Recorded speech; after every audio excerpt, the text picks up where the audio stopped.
English translation 544th contact Saturday, the 1st of September 2012, 14:14 hours. But you said you would not come here until 14:45 HRS.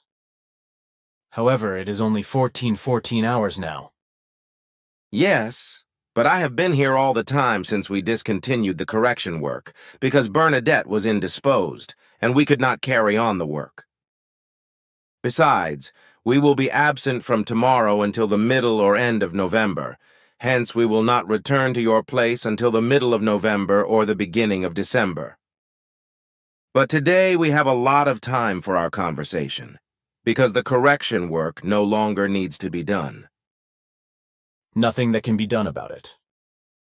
But nice we have time because it allows me to touch on a lot of things before there is a transmission break afterwards.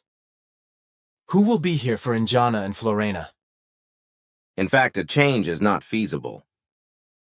Those who will be taking over the duties of Florena and Injana are not known to you. No big deal. They may also come here if they want to. But look here. These are some sample pages of the photo book that Piero is producing. He gave them to me so that you would be able to look at them and assess them. Here, please. Whether you will be visited, that will turn out, but I can promise nothing. Thank you. Ta looks at the sample pages. I find the arrangement all right, but regarding the colors I have difficulties, because they should be better. And look here. At the magnification in the picture, 133:1 does not see the flying apparatus of Ascot, which is why it should be somewhat emphasized. The same is applicable to the magnification of picture 134. Probably nothing can be changed for the better with the out-of-focus pictures.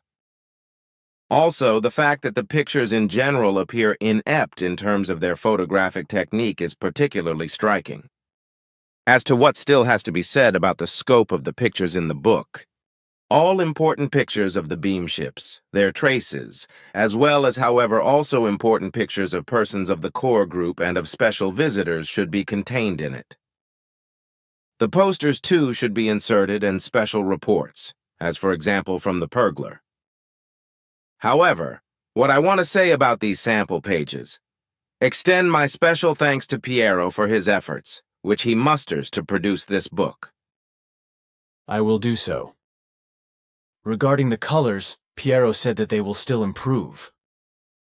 And the range of pictures as well as the posters will be taken into account.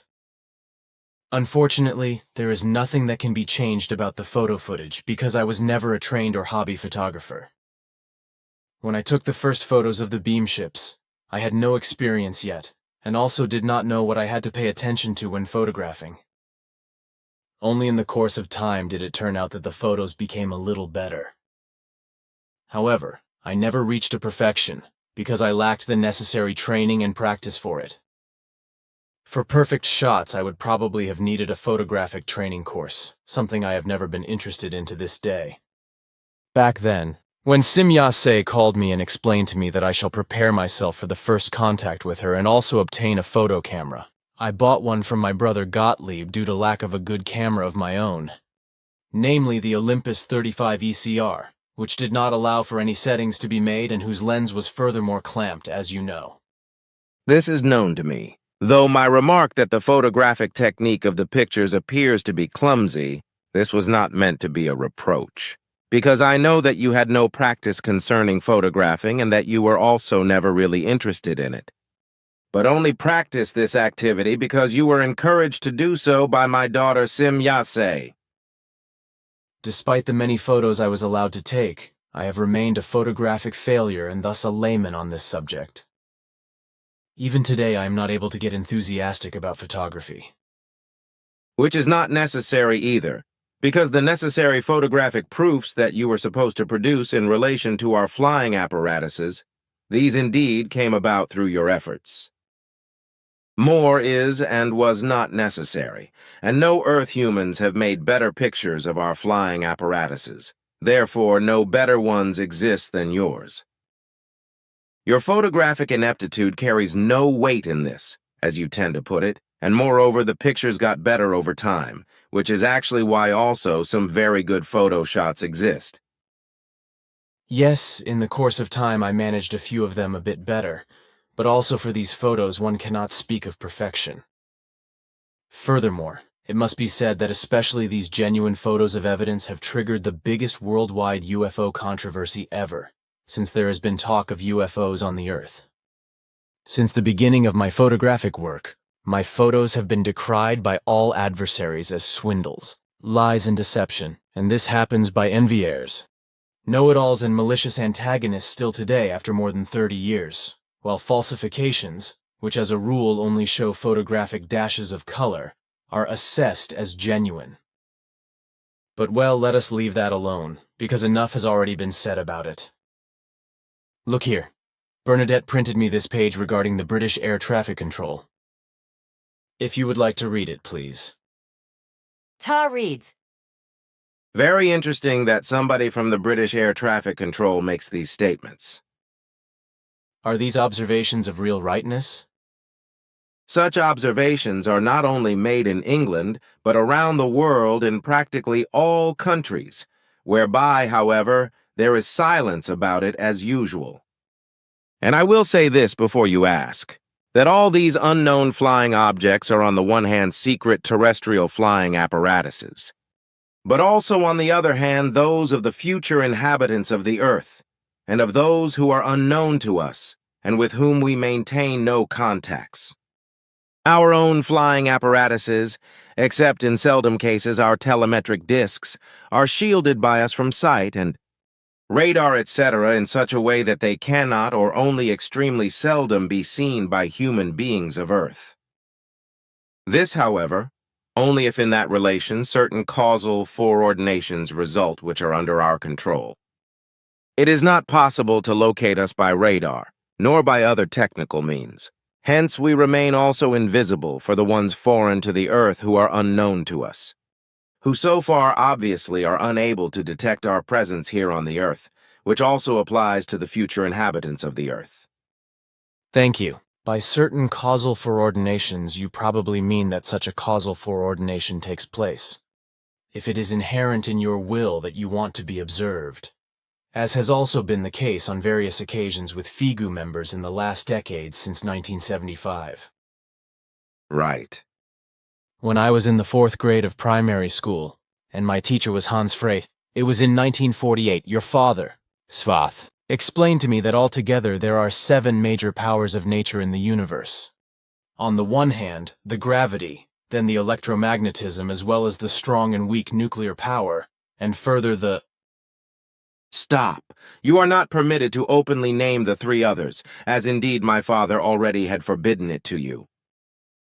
These 3 other powers of nature are not yet known of by the terrestrial physicists, and they are still not allowed to discover them, because premature cognitions would have severe consequences. All right, excuse me, it remains withheld. It is certainly not in my interest to betray confided secrets, as I really only wanted to talk about the fact that there are not only the 4 natural powers known to the terrestrial physicists, rather also the remaining 3 which are still unknown to them, which exist as certain tiny and ultra-tiny particles as related to the gravity, the electromagnetism, and the strong and weak nuclear power. Also, the dark energy and the dark matter are included in the realm of particles, whereby certain of these particles, which are indeed also energies with powers, are supposed to be discovered in the foreseeable future, as you have said recently. Although it will still take a while, the success is to be understood, indeed according to your explanation, as a prediction. Additionally, I assume that I may say that these, let us say, the normal or simple elementary particles, in turn contain, in 7-fold wise, still tinier particles which, as I learnt from Schwath, can be designated as ultra-tiny, ultra-elementary particles, so to speak. Even when I, with this statement, draw attention to the fact that a fundamental 7-fold chain of natural powers exists, and that other particles exist in the already known and unknown elementary particles, and that only then, below that series of 7, that begins, wherefrom originally everything evolved from pure spirit energy, I thereby betray no secret, because all of that corresponds to the spiritual teaching, in which I indeed also mention these things openly. And since the terrestrial physicists, especially the particle physicists, lack the inner and fundamental knowledge about the actual spirit-energetical structure of these things, they anyway are not able to comprehend anything of which I speak. There would probably have to be exact statements and explanations in order for the physicists to get any benefit from it. Among the physicists, the physical cognitions in relation to the true and fundamental structure and the exact interrelationships of the material are indeed still in the material realm of the material, because they have till this day not yet become so smart that they would have arrived at the thought that the origin of all material, everything which exists in the entire universe as a whole, cannot be explained simply from the perspective of the purely material realm. Also, the elementary particles, as such, despite their energetical tininess and inconspicuousness, are also purely material and not immaterial, because the immaterial is of pure spirit-energetical nature, and that energy alone is the absolutely one and only origin of all things and all material of any kind. And thereby, belonging to the material is everything which is solid material, liquid and gaseous, which can also be perceived by the human being and measured in the most various ways and detected, as your father explained to me according to your physics. However, that which is fine fluidal and high fine fluidal consists of pure spirit energy, and this is not graspable for the human being. And alone this spirit energy is the origin of all existence of those things which can be registered, detected and measured in any manner by the human being, while up to the present time it is not yet possible, nor will it be possible for a long time into the future, for human beings to provide evidence for and measure the creational natural spirit energy. But since those terrestrial physicists who deal with the origin of life, and therefore also with the solid, liquid and gaseous material, and who attempt to explore everything in this regard, lack even the most minimal cognition regarding the spirit, energy from which everything in its absolute origin has emerged and come about, they are still very far from being able to research for and gain cognitions about how the process of coming into material being results from the purely spiritual energy. Like children who poke around in their food annoyedly and do not find in it what tastes good to them, so the terrestrial physicists poke around in an area where they cannot find the real origin of all things. Of course it is necessary, with the research related to this, to recognize the purely material aspects of the material, and then to in the right way utilize these cognitions so as to do no harm with them. But if the real origin of all things is to be recognized, then after all the cognition must mature that it lies in the spirit energy. However, this energy has nothing to do with that which is erroneously designated as a spirit by the human beings of Earth, which as such is supposed to embody what is the human consciousness. The spirit, that is to say, the spirit energy, is not the consciousness, because the spirit, or indeed, does not think, and it creates no spiritual property, because this is reserved for the material consciousness alone. Thus, in human beings, or other life forms, also no illness of the spirit can appear, rather only a consciousness clouding and consciousness illness, and so forth, because the spirit, that is to say, the spirit form, that is to say, the spirit energy, is absolutely off limits and not capable of being influenced by anything whatsoever, such as diseases, etc., from the material realm. Seen from this viewpoint, there are no objections to your statements. Erroneously, it seemed to me that you wanted to speak openly about what would have to be done regarding. Excuse me, one can always err at times from which no one is really excluded. But your admonition that I betray nothing which could bring harm is really quite appropriate, because it could well be that someday I will blab out a secret. And I understand that with the earthlings, especially among physicists of all kinds, too much knowledge would lead to catastrophic disaster if they could gain cognizance of certain things too early. That which has resulted from the much too early insight, with respect to the atomic physics, alone proved to a terrible degree what too early cognitions are causing, if these can be put into practice. Thus further and even worse catastrophes could happen if, Regarding particle physics, too early cognitions could be gained and thereby new and even more catastrophic weapons than the atomic bomb could be fabricated. And as Svoth once explained to me, this should be absolutely possible in regard to the ultra-elementary particles, if they were misused for the purposes of destruction. But perhaps it would be good if you could also contribute your part to all that I have said. But in a simple way, please, so that all interested human beings understand what you have to say. I will gladly do that. Set out in a simple way of speaking, a premature cognition could lead to serious consequences, as also happened with the prematurely gained cognitions pertaining to nuclear fission. Already through these alone, in relation to the terrestrial humanity, extremely malicious, dangerous, negative and catastrophic consequences resulted, but also enormous irreparable damages and destructions to the entire fauna, flora, and the climate which extend up to the present and future time. The fact that the cognitions concerning nuclear technology and its use in the form of nuclear bombs and weapons, etc., have been and are being used for the mass extermination of human beings and their insidious murder, as well as for tremendous destructions of human achievements through acts of war, with the aim of bringing death, calamity, and ruin upon earthly humankind. That fact is the catastrophic consequence of a far too early cognition concerning physical laws, their values, and their possibilities.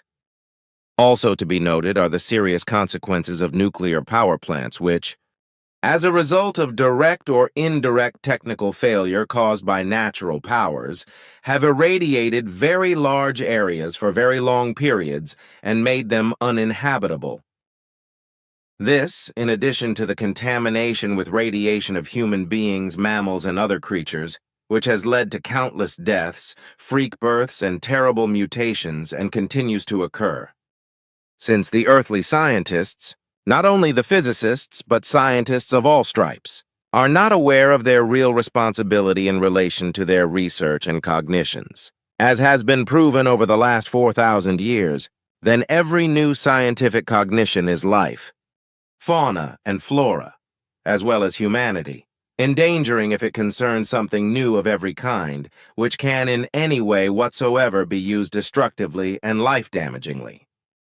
For this reason, one must prevent that at least our highly developed and very far-reaching technical, physical, medical, biological, chemical, astronomical, etc. very comprehensive cognitions, cognizances, practices, capabilities, possibilities, and politics, etc. are not explained and not released to the human beings of Earth.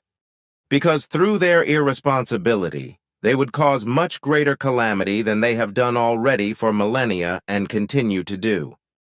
In accordance with our directives, we are not even allowed to describe our advanced and far-reaching medical cognitions and practices, because the cognitions which we own of the medical science would also be irresponsibly and mercilessly abused by the Earth humans, be it for the purpose of the torture, the espionage, or in the sense that certain imperious ones and others with might would solely use it for their own benefit.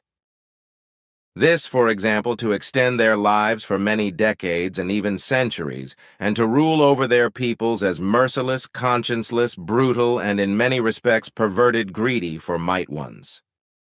So our directives prohibit us from revealing our knowledge to such still monstrously barbaric and irresponsible human beings.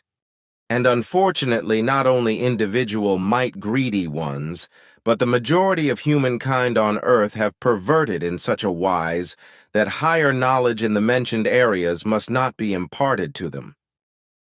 In fact, in today's mass of more than 8,000 million Earth humans, only a minority is to be mentioned, which strives for real humanity and for an actual being human.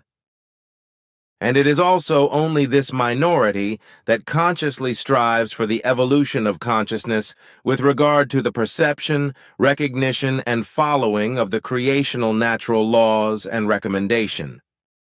The only way of help in general form is therefore that we, based on impulsations, provide a certain help regarding the development of the righteousness of humankind on Earth, so that it learns to perceive the creational natural laws and recommendations, to make them its own, and to implement them gradually in a progressive way.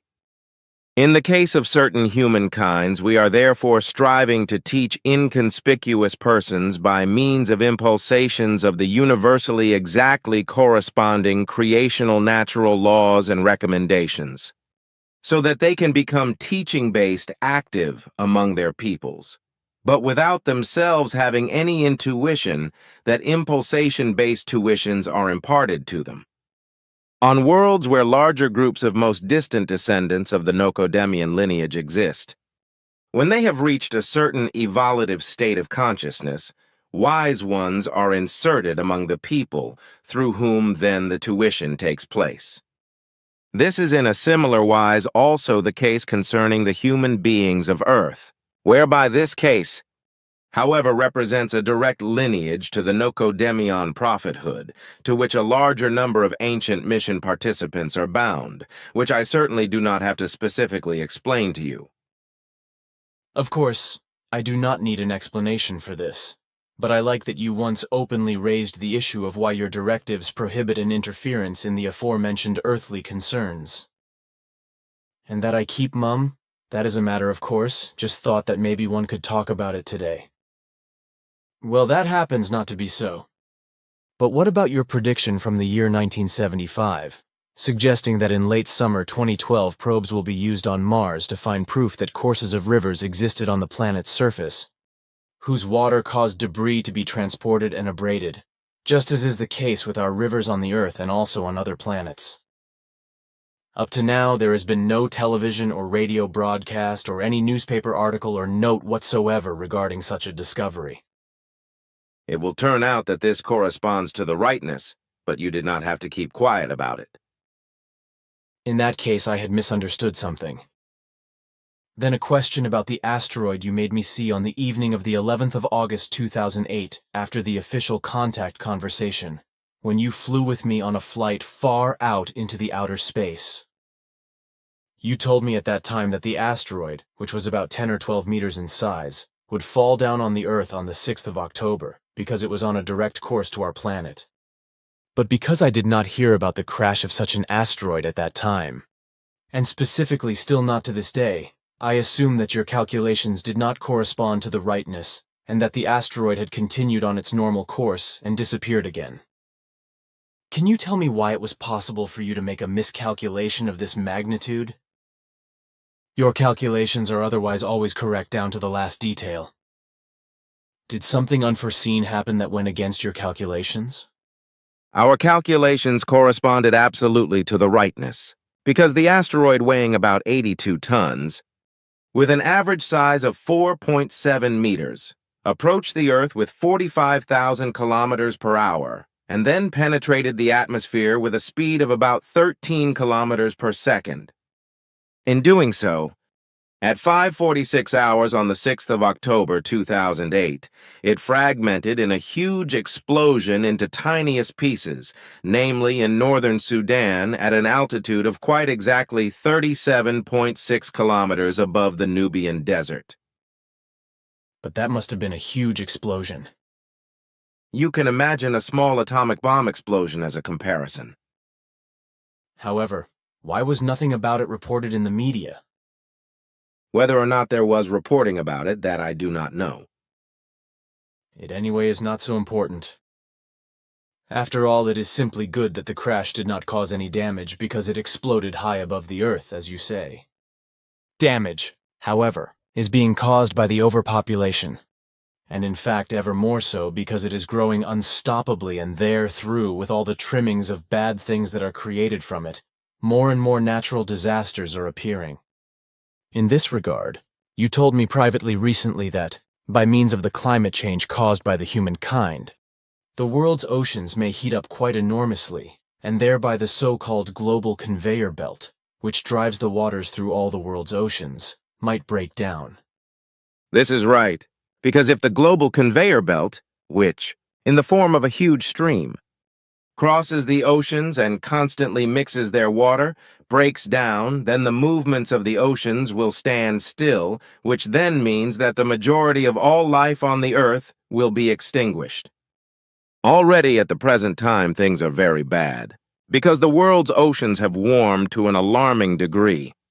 Namely, in the last 17.9 years, with a thermal energy like the one that must be calculated by 2,000 million Hiroshima atom bombs.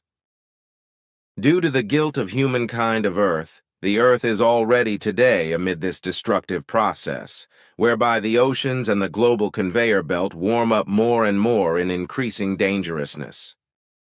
Nevertheless, on that, all talking and warning is of no use, nor is it of any use regarding all other bad things, such as, for example, the fact that cattle, pigs, other animals, and all kinds of poultry are bred in enormous quantities in order to master the hunger for meat of the human beings. But the fact that in the process, enormous masses and tonnages of foods are planted and produced for all these beasts alone, to feed them, that fact is not brought to the attention of the world's population. Just as it is not brought forward concerning the fact that enormous quantities of plant-based foods are converted into biofuel to operate motor vehicles with it. And all this is happening by scrupulous global corporations and conscienceless farmers, etc., who only want to rake in money and get richer and richer, while millions of human beings on Earth are starving and dying of hunger. But about that too we have already talked often, which is why I would now like to discuss something with you that is quite unpleasant. So, the following has reached my ears, which then caused quite negative effects and in which I finally got involved. Thus, I want to explain the matter to you and ask you whether it would perhaps be good if we talked about it openly and not privately, because it could certainly be instructive for very many human beings. The matter is thus the... As for me asking Quetzal and our committee for an advice on this, as you wish it to be, I will refrain from doing so because the whole matter is so primitive and beneath all dignity of human beings who think of themselves as adults, that it corresponds to an unparalleled shame. Not even children would behave in this wise. But it seems to be different with human beings who think of themselves as adults, in the sense that they actually conduct themselves in this shameful manner among their likes. And I advise against you officially mentioning what you have explained, because such things cast a very bad light on those who are affected by this. However, also all those who are in contact with such perverting fallible ones would therethrough end up with a bad reputation. Your opinion is understandable to me because when I was confronted with the matter, I expressed a similar stance on it.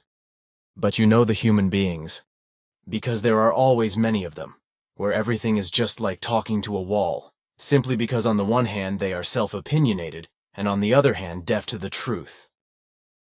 Very many behave worse than chamberpot students, believe themselves to be the greatest and are simply unteachable.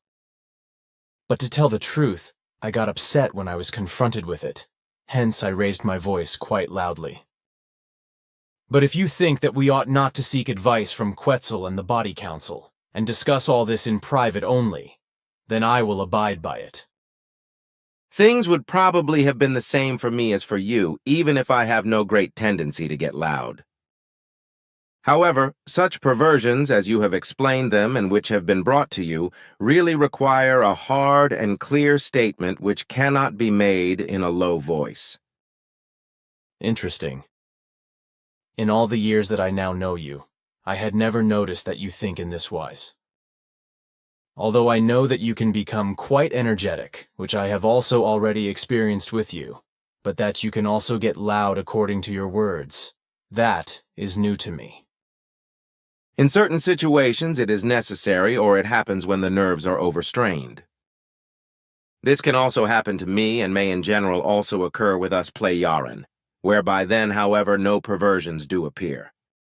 Yes, I do understand that, because I can recall this from the group of you, but only on a small scale, the way I experienced it with you in former times, especially with Quetzal, when hell was still breaking loose in our group. But that what you say, that you too can react in the aforementioned wise, that only makes you all the more human. We Plejaren are also indeed nothing else than human beings. Even if, compared to Earth humans, we are far more advanced in every form of development. We are in every respect human beings and also remain human beings, at least as long as we do still have human bodies and have not yet entered the level of the High Council. Gratifying to hear that. But then I now do not want to miss to still express my opinion concerning the matter you asked me for. However, I do not want these words of mine to be openly mentioned either. To say more about that would certainly be too much. I suppose it would be like carrying water into the Rhine. You are right about that. And I think with that, this topic is also concluded. Then I have a question that refers to the Neanderthals, or rather to their extinction. Again and again there are reports about it on television and in newspapers and magazines, whereby the scientists, however, to this day still do not know the real reason for their extinction. There are the most diverse gray theories about this, including one that says that the Neanderthals were exterminated by Homo sapiens, the emerging human being at the time, as you yourself once said. But is that really true down to the last detail? We both talked about it amongst other times also on the 11th of August 2008 at the 469th Contact Conversation, whereby you said the following. Excerpt from Volume 11, page 422, sentences 135, 139. It was indeed the case that in the most various locations the modern human beings interbred with Neanderthals and begot offspring. This, however, was not the rule, but occurred rather sparsely. As a rule, the modern human beings hunted the Neanderthals and killed them, to use them as food, because the early Homo sapiens were cannibals, and as such they, by and by, wiped out the Neanderthals. Partly, the modern human beings held Neanderthals as captives, which they killed and ate in case of need for food. Such captives were also used on certain occasions to perform sexual acts with the Homo sapiens, and indeed with both sexes. As a result, also certain female Neanderthals and Homo sapiens bore hybrids as offspring, however, which was not often the case. Additionally, I now want to ask you whether that which you have explained is comprehensive in relation to the extinction of the Neanderthals, or whether there were yet other factors which played a role. You did indeed once say later that the extinction of these early human beings led back not only to the then emergence of modern human beings, even though they exterminated different groups of Neanderthals. By the way, today the term Neanderthal is also written with a th, thus, Neanderthals. I also do not know why. But if you could now explain to me across the board some more about these early human beings and their environment, etc., as well as whether there were perhaps other reasons for their extinction besides the ones you have mentioned to me. Because for our scientists it is still not clear what the real reason for the extinction had been, so their minds are divided. Maybe you are able to bring a little more clarity to the matter. That which I have said to you with my explanation in the 469th Contact Conversation corresponds very well to the rightness. But if you are raising the whole thing in such a way as to ask whether thereby everything has been comprehensively explained down to the last detail, then it must be said that this is not the case.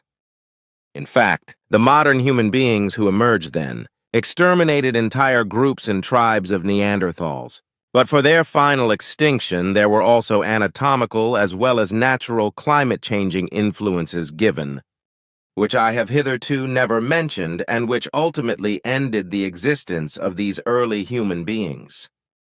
Apart from the fact that the modern human beings came to Europe from Western Asia, who often ate human flesh and were anatomically much more developed than the Neanderthals, whom they hunted down, killed, and used them as food, there are, as I said, other important factors that led to the extinction of these early human beings. But if I am now supposed to mention other important factors, then I will gladly do so, and in doing so I will draw on our records which we possess and which I am familiar with. Thereby I will not proceed chronologically, however, rather simply as I remember the facts at the moment. So the first thing to say is that which I explained regarding modern human beings' cannibalism and in relation to the sexual acts between them and the Neanderthals, in fact, corresponds to the reality of that time. Although, against all adversity at the time, the Neanderthals held their own for a little more than 250,000 years, but in the development of their body and metabolism, they were adjusted to the then prevailing very cold climate. That finally led to their last doom because when in a short time extremely strong climatic changes occurred, the effect for the Neanderthals was an extremely disadvantageous impact on their food supply. Consequently, many began to suffer from hunger. Over time, this led not only to degenerative effects, but also often to the death. In spite of their savagery, they were sociable beings and held tightly together, whereby they lived, however, only in small groups, and their total number always remained small. When diseases arose among them, they concerned themselves collectively with the sick and nursed them. Their diet consisted primarily of meat, which they captured by corresponding hunts for all kinds of small and large animals, whereby they then shared the meat among themselves in a remarkably communal way. However, they also nourished themselves with berries, fruits, and plants, but the meat always remained the staple food, which was of great necessity for especially their entire constitution. Fundamentally, however, they were bad at metabolizing food, on which I will be speaking again. Physically, they were very strong, and also all their internal and external constitution was extremely robust and adjusted in such a way to withstand very cold temperatures, which was particularly important because they indeed lived during a very cold time. They were also clever and had their own, if still primitive, language. They led their existence in productive hunting areas in the then forests in which they also lived and knew safe shelters, in whose protection they also had their accommodations. However, all this changed unusually quickly, as around 45,000 years ago the climate began to change drastically, in addition to the fact that the modern human beings made their appearance and hunted them down, kept them prisoners, engaged in sexual relations with them, but also killed and ate them when food was in short supply. The emerging climate change gradually also altered the forests and landscapes. Consequently, gigantic open expanses emerged in which the Neanderthals could not hold their own, and as a consequence of their cumbersomeness, also could not hunt. Their specialty was the forests, where they could stalk the game to be hunted and kill it with primitive, heavy spears equipped with stone points that had been beaten into shape. These heavy killing instruments, and the ponderousness and clumsiness of the Neanderthals, made it impossible for them to hold their own in the vastness of open plains. Moreover, they could not stalk the wildlife on open land because it fled quickly if it sighted or caught the scent of the human beings. So the Neanderthals hid in the forests, which had now become lighter, but where they also had more and more difficulties in terms of hunting because they no longer had any cover due to the lightening of the forest areas when stalking the animals. Furthermore, it was the case that the Neanderthals could not sufficiently utilize the nutrients from meat, plants, berries, and fruits, and could not efficiently convert them into energy. Consequently, they had to constantly eat large quantities. The cells and their energies and powers of the early human beings were of a completely different nature than those of the much lighter and more flexibly built modern human beings. With the Neanderthals, the entire metabolism was laid out to the production of heat, which was absolutely necessary as a consequence of the then prevailing cold. This was completely different from the modern human beings who had emerged and were downright puny compared to the Neanderthals, and displayed totally different characteristics to the heavily built early human beings. And since the Neanderthals increasingly lacked food, it naturally led to many dying of hunger, while others were hunted and captured by the cannibalistic modern human beings to use them as welcome sex objects or, in an emergency, as food. Since through the sexual acts between the Neanderthals and the modern human beings, offspring were also conceived, it turned out that the offspring increasingly had the characteristics of modern human beings.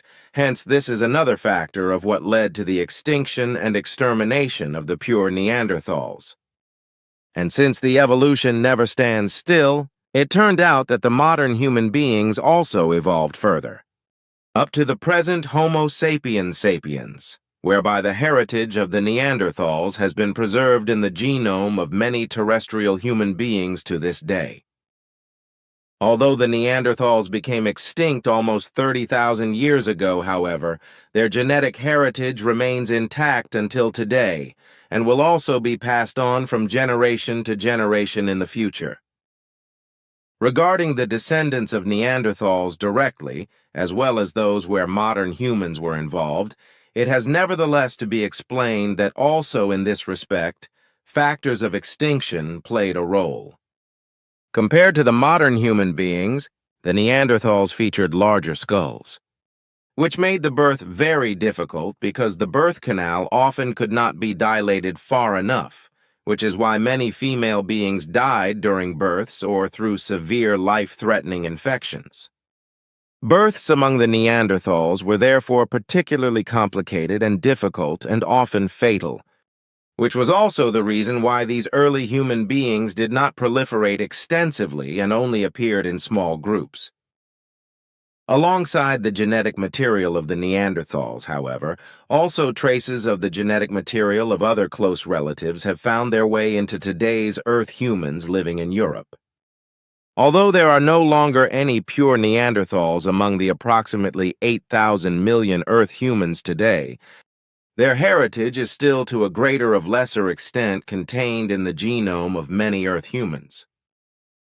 And it is a fact, as you say, that there are many theories among earthly scientists regarding the Neanderthals, who today no longer exist in pure form for already some 30,000 years. But since their heritage is still present in small parts, namely up to 7%, in the genome of many Earth humans today, one really has to ask whether the Neanderthals have actually become extinct. Because if certain Earth humans of the present time are looked at, then one could actually assume that the Neanderthals are not yet extinct. This fact alone, of the Neanderthal heritage in the genome of many modern Earth humans, proves that these early human beings had sexual relationships with the modern human beings, from which descendants have emerged who have continued to reproduce and pass on their heritage over many generations, until the present time. Then that is therefore also clear. Thank you. In recent weeks, I have been asked again and again about the events of the 11th of September 2001 in New York because of the terrorist attack.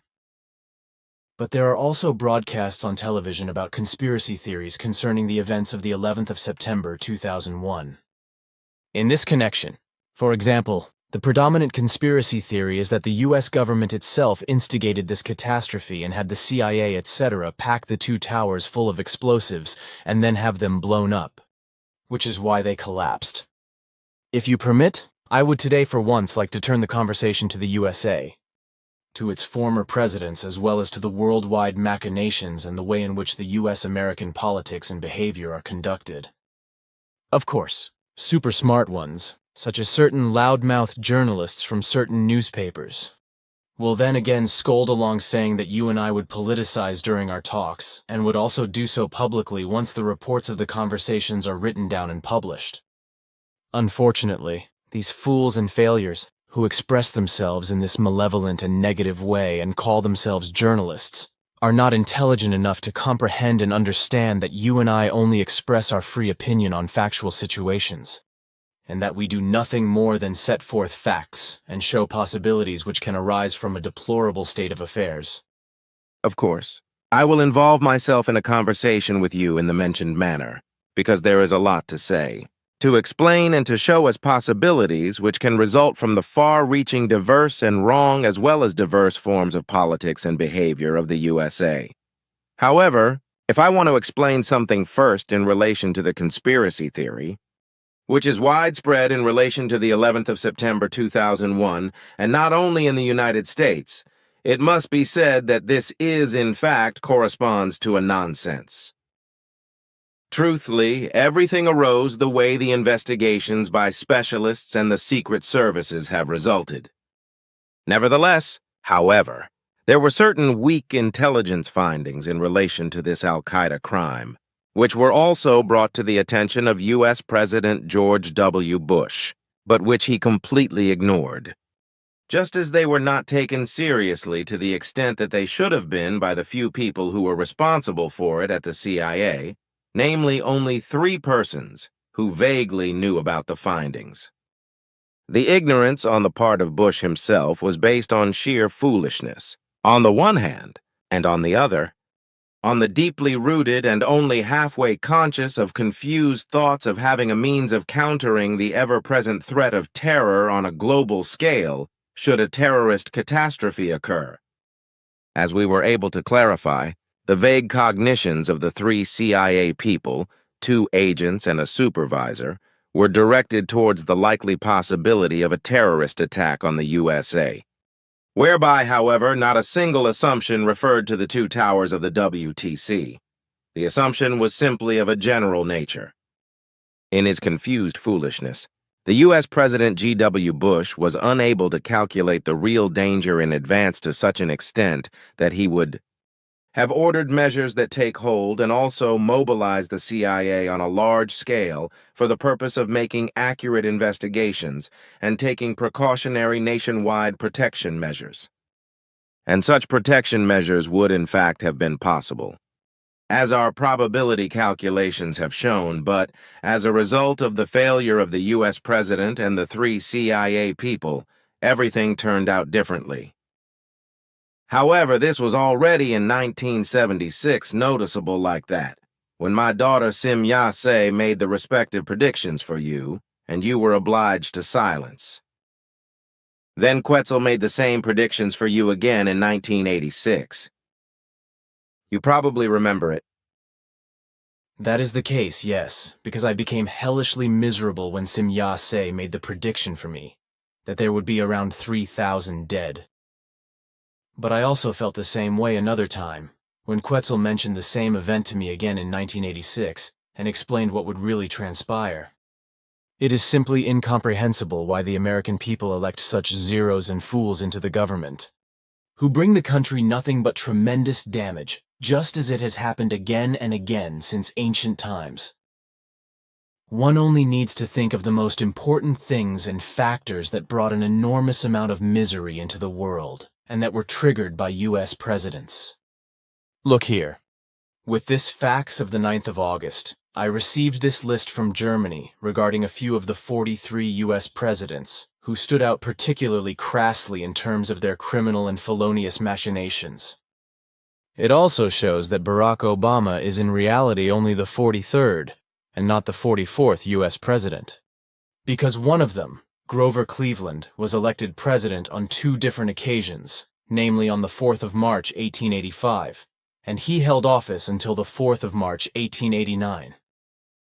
4 years later, on the 4th of March, 1893, he was once again elected and remained in office until the 4th of March, 1897. So this man was both the 22nd as well as the 23rd U.S. president, and thereby the only one who has held 2 terms which did not directly follow each other. Consequently, Grover Cleveland cannot be described as 2 different presidents. But such inconsistencies have arisen in the USA since its establishment, just as such still arise today. But back to the criminal and felonious machinations of various U.S. presidents, such as, for example, those charged to President William McKinley, who was the real originator of the military conflict started in 1898 with Spain, which lost the war activities. McKinley created the Guantanamo exclave in Cuba, where George W. Bush then had political prisoners imprisoned and tortured from 2002 onwards, a practice that is still carried out in this penal and torture camp to this day. Ronald Reagan, a former bad actor and dim intellect, was on the payroll of the FBI as informant T10, who, as such, continually squealed on, as communists, more than 50 fellow actors to the FBI. In 1979, President Jimmy Carter, a peanut farmer, ordered the CIA to support the Islamic guerrilla fighters in Afghanistan, where a civil war was underway, in which the Soviet Union had also involved itself. Supplies of arms were also connected with this, which, after the victory over the communist government of Afghanistan in 1992, were then used by the militias, which now fought each other, whereby subsequently the brutal and violent as well as religiously fanatical group of the Taliban emerged from this, which from then on terrorized the people. And this could only have gone so far because Jimmy Carter intervened in the Afghanistan conflict and allowed the CIA to freely operate there at will. The whole thing then simmered on for years and finally led to another Islamist organization, Al-Qaeda, which then brought about the catastrophe in New York on the 11th of September 2001. The President John F. Kennedy was no better either, because in the year 1963, he secretly enacted a law that enabled him to print vast amounts of money, of which the Treasury Department spent $4.2 million. This money, that is to say the banknotes, did not belong to the USA, but to a group of private banks which, in 1913, had merged into the Federal Reserve System Fed. The U.S. state does not have the right to print banknotes itself, because only the Fed is entitled to do so, from which the government has to borrow the money and on whose notes Federal Reserve Note is written, whereas on Kennedy's notes United States Note is written. On the other hand, Kennedy's banknotes stated United States Note. Therefore, from the Fed's point of view, Kennedy's banknotes were counterfeit money, which Lyndon B. Johnson had taken out of circulation in his first official act as Kennedy's successor, when he was assassinated in 1963. Then there was the President George Washington, who actually started the First World War with the 7 Years' War from 1756 to 1763, which means that 3 world wars have already taken place and not just 2. Although your father Svath already told me that, but I had completely forgotten it, so I only stumbled upon it again through this chronicle here. Well, Washington, as a military leader in the War of Independence, as a liberal thinker, was also a shrewd leader of state when the Constitution was being drafted. At the age of 22, he was still a British officer in the American colonies. He was thereby then involved in an incident that was fundamentally the cause of the real First World War, which shook the earth. With 160 soldiers in 1754, he patrolled the Ohio Valley between British and French territories. In May of that year, the French sent a diplomat to get Washington out of their territory.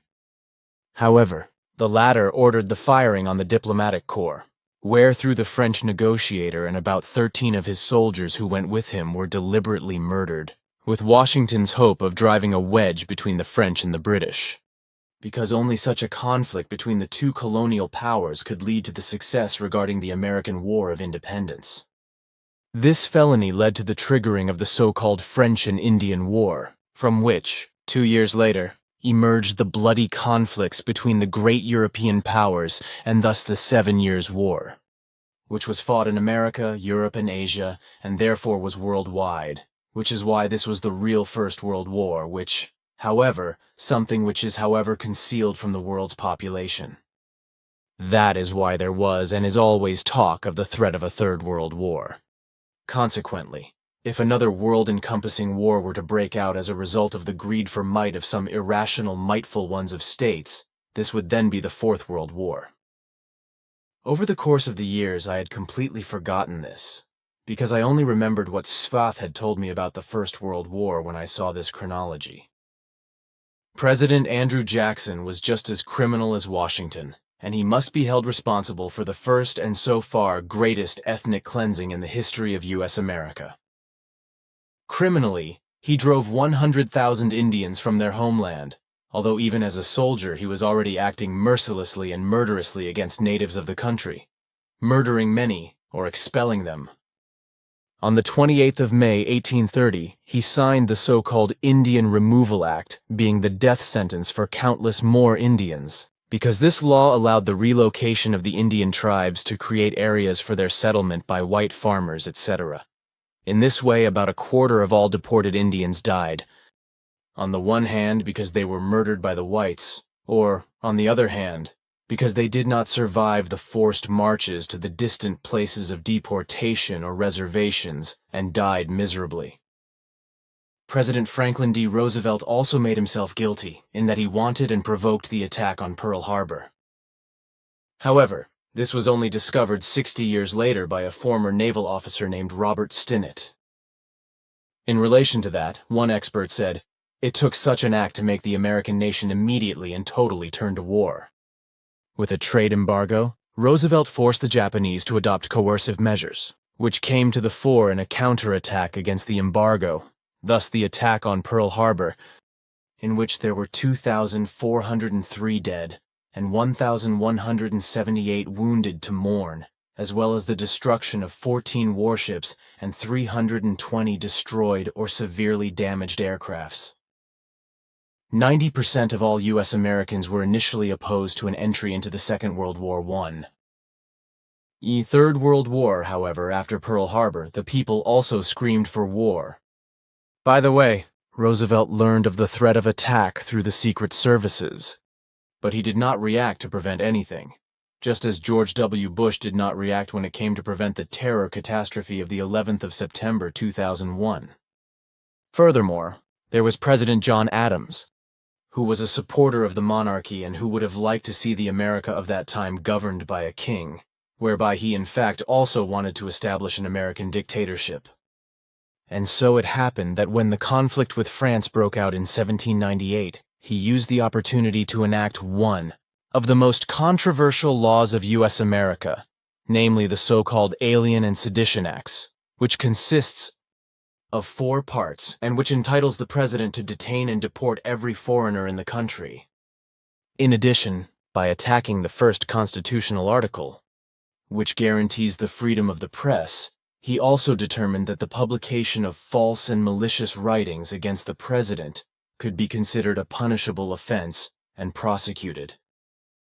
This led to countless people being accused and sentenced on the basis of this law during John Adams's term in office.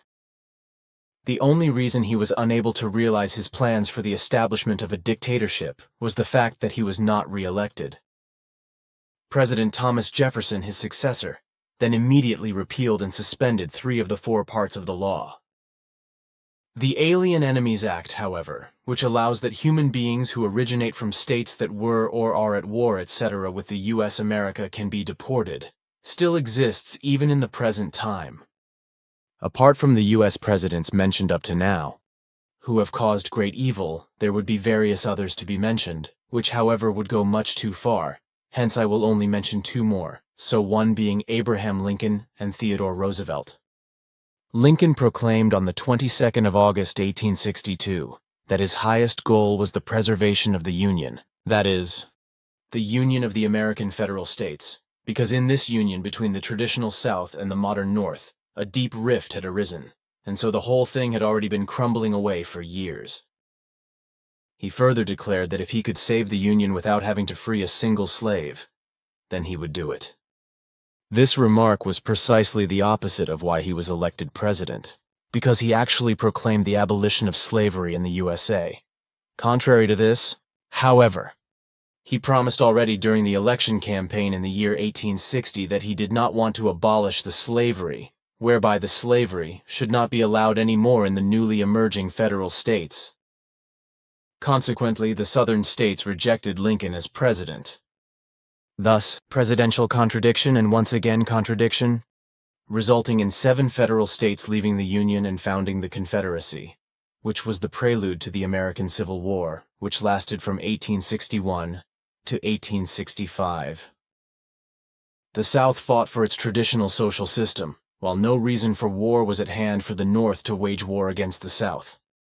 Consequently, Abraham Lincoln thought of providing a reason for war. Therefore, on the 1st of January 1863, he proclaimed the so-called Emancipation Declaration, according to which all slaves would be free with immediate effect. But this was nothing more than an evil trick to start a fight for the abolition of slavery from a political war. There, through a double weakening of the Southern Confederacy was brought about. because immediately more than 3 million Southern slaves became allies of the North, whereby many of them joined the fight against the Southern states, whereby of course many also met their death. And now, when finally the talk is of U.S. President Theodore Roosevelt, it has to be said that he too is not blameless. When the USA won the Spanish-American War in 1898 and rose to become a world power, the former British colony now became a colonial power itself, whereby Guam, Cuba, the Philippines, and Puerto Rico were transferred from Spain to the USA.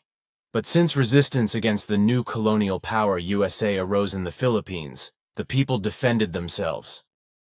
When Theodore Roosevelt was then elected president in the USA in September 1901, it happened, when he had been in office for not even 2 weeks, that more than 50 U.S. soldiers were killed in a guerrilla attack on the Philippine island of Samar.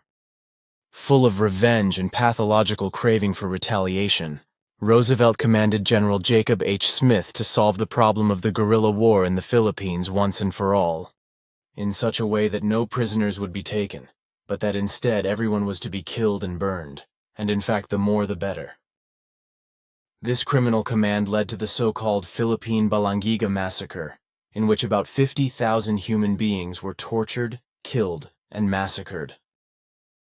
However, these were not guerrilla fighters first and foremost, but civilians, old human beings, women, and children.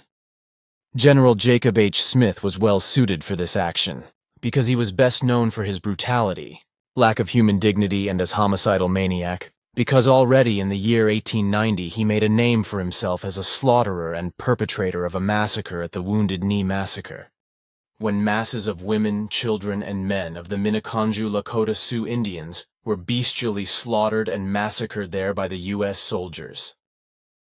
When the general was then put before a court-martial for this in 1902, he was acquitted at the insistence of the U.S. government, which meant that he was not held accountable for many thousands of murders.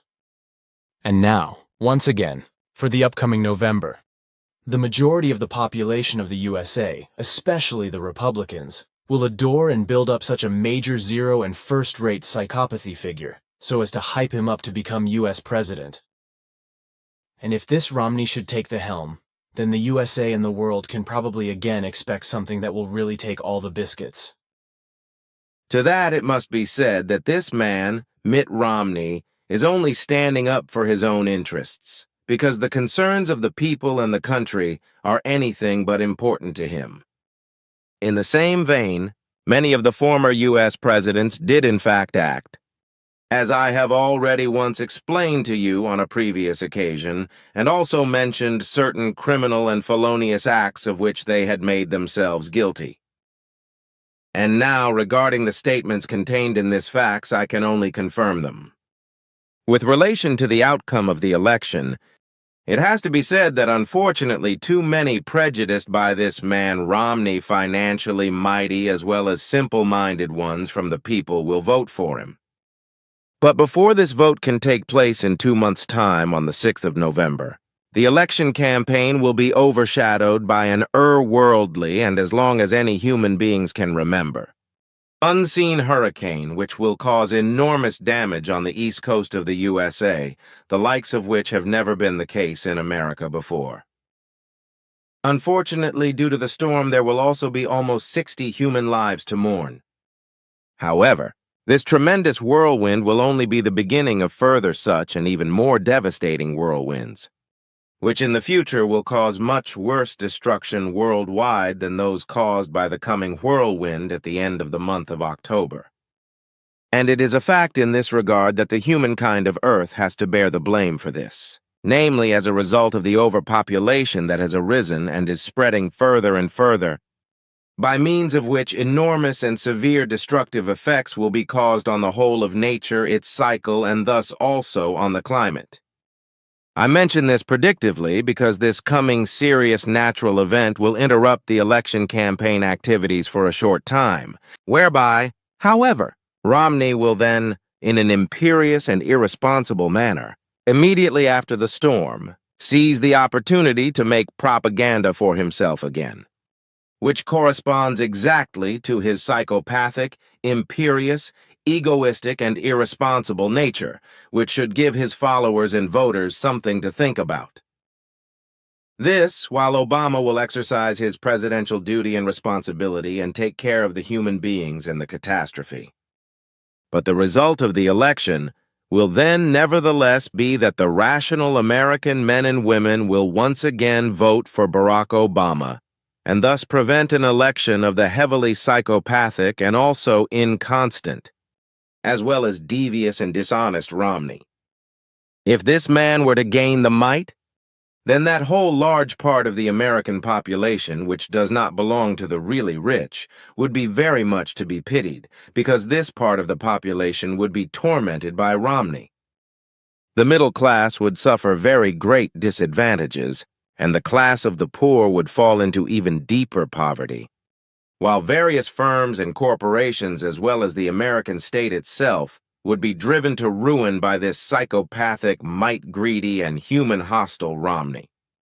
In foreign policy, too, a great deal of harm would be caused, and this, economically as well as through criminal military and Secret Service actions, and everything would become even worse than it was the case under the two Bush who had might. Aha, so then this evil can be avoided through the rational ones of the USA population. But with the USA, the whole thing cannot go on forever the way it was before Barack Obama came, who was to be thanked for the end of the Iraq engagement and the elimination of Osama bin Laden, but also for the huge humanitarian progress for the American people concerning the comprehensive health insurance, which this human-hostile Romney really wants to abolish again. When I consider what you confided to me as early as 1975 on my great journey, that the superpower USA could come to an end after 2020 according to your probability calculations, if nothing changes for the better in this state until then, and if allies with the USA continue to distance themselves from this state or even become open enemies, then Obama might perhaps be the crucial point that this can still be prevented, couldn't he?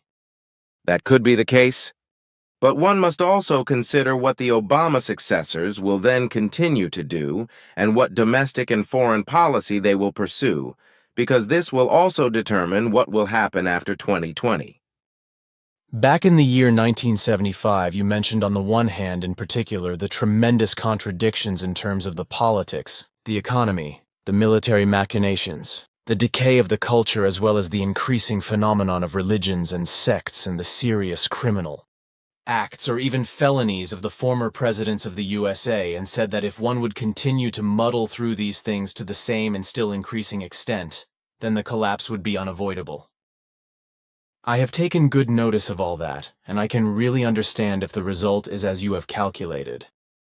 Furthermore, you also said at that time that China could then molt into the next world and superpower when the USA collapses, but that this would fundamentally require that China would rally strong allies around itself until then, because these were necessary to have sufficient influence as superpower and to be able to exist as such at all.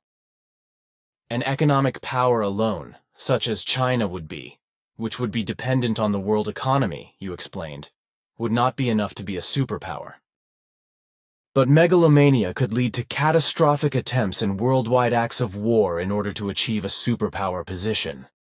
But if now, in relation to the USA, one only considers the huge national mountain of debt of more than $16 million, which can no longer be repaid, and for which the ongoing interest can only be paid barely, or not even any longer amply, then even the least intelligent one must recognize how things stand with the USA.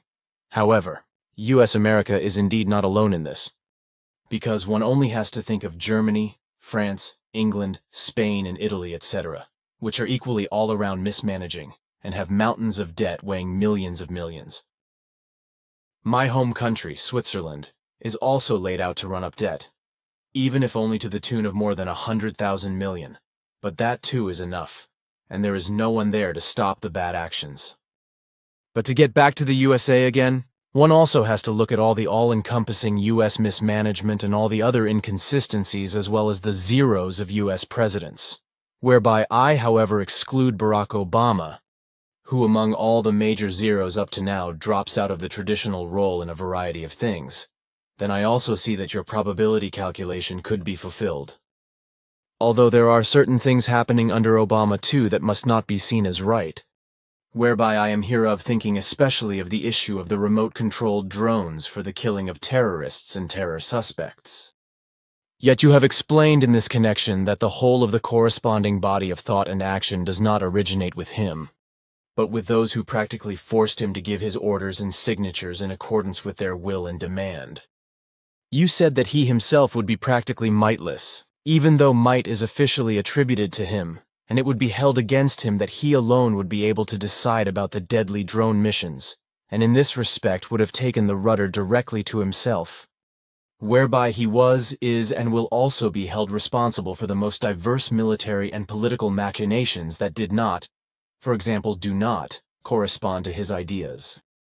Although he is a very mighty man, he is nevertheless dependent on his advisers as well as on all those who have the might to advise him disingenuously, to influence, to direct, and to force him according to their will. These mighty ones are the highest of the military, the Department of War and Defense, the Secret Services, but as well as also politicians, consultants, confidants, banks, the stock exchange and the groups of companies dealing with machines, pharmaceuticals and armaments and the government elites and religious sectarian leaders, etc. But if I now think about your probability calculations, then it makes me all the more assuming that your calculations can come true.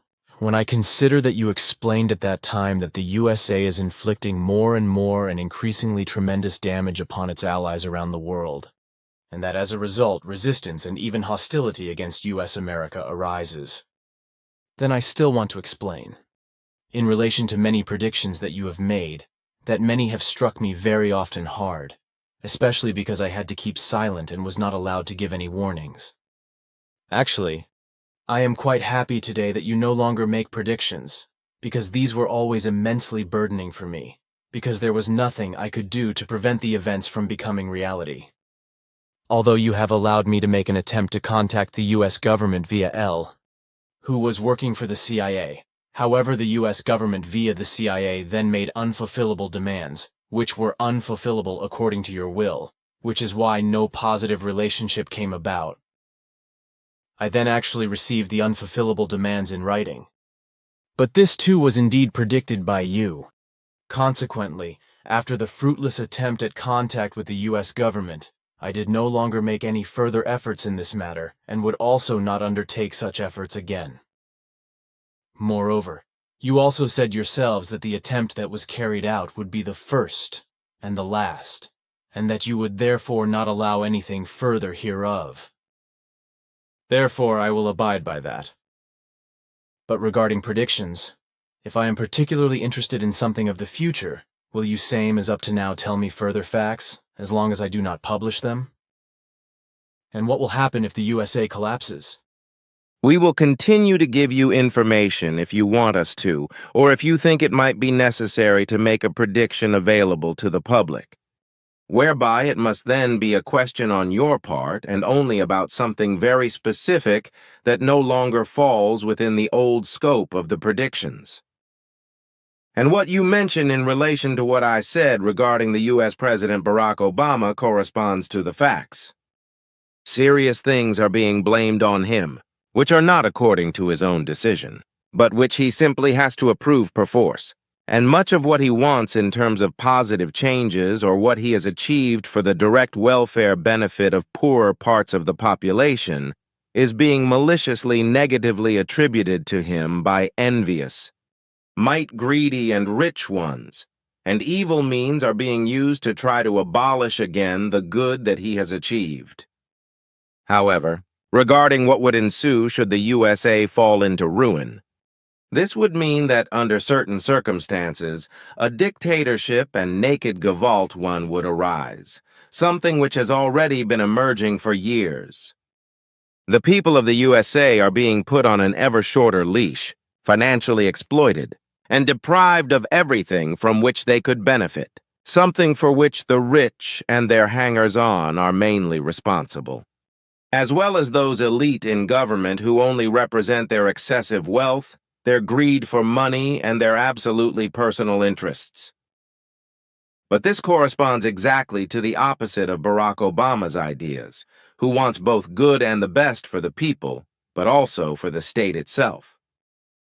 And this political and government elite consists of both Republicans, but at the same time also of Democrats. Valuable reforms for the well-being of the population and the state are not in demand. Thus, the already deep-rooted poverty among the people continues to spread, while the rich enrich themselves more and more, whereby the social inequality is ever faster gaining ground. Thus, in the event of a collapse of the USA, only two possibilities can be considered, whereby the one boils down to a dictatorship with evil reprisals and great gavolt, while the other possibility can be a new rebuilding. If people with a fundamental sense of responsibility reach the government and really do everything possible to bring about an effective and valueful new beginning. However, whether this will happen is currently highly questionable, because at present everything is in a totalitarian way directed towards economic, military, political and cultural, as well as strictly fundamentalist religious sectarian interests, and towards monstrous lies and disingenuous, human contemptuous, criminal, and felonious machinations in every conceivable regard. This also means that the population of the USA is spied on by the secret services, and even in a purely neighborly manner, etc., and that their freedom is restricted in every possible way, and this in addition to the gavolt, one as it shows up openly and covertly in various forms. Also regarding China, I must stick to the statements I have made, just like the fact that the USA are a superpower, which spread death, ruin and destruction, as well as hatred and intrigue all over the world, wherethrough the worldwide terrorism is steadily being further promoted. A terrorism which Obama is fighting according to the will of those who have forced him to do so, and are now shifting the whole might and responsibility for it onto him alone, among other things with remote-controlled, death-bringing drones. And as far as the matter with the U.S. government, the CIA and with you is concerned, the following is to be said. The fact that the attempt to establish contact will fail was due to the imperiousness of the U.S. government and the contacted CIA people to about 92% predictable. However, an 8% possibility remained open that a small success might still occur. This was especially true because agents parked themselves in the restaurant Brook and Wage in Dusnang and kept contact with L in the center. For this reason, there was little hope, and so we assumed, I must confess that. We ourselves also had certain expectations attached to this when we allowed you to try to establish contact with the government of the USA, because a small success might indeed have resulted. We therefore allowed you to make an attempt whereby, unfortunately, everything proved to be illusory. And it was really nothing more than an attempt. But we also did not want to simply pass over your insistence, so that you could recognize for yourself that such an undertaking is very difficult.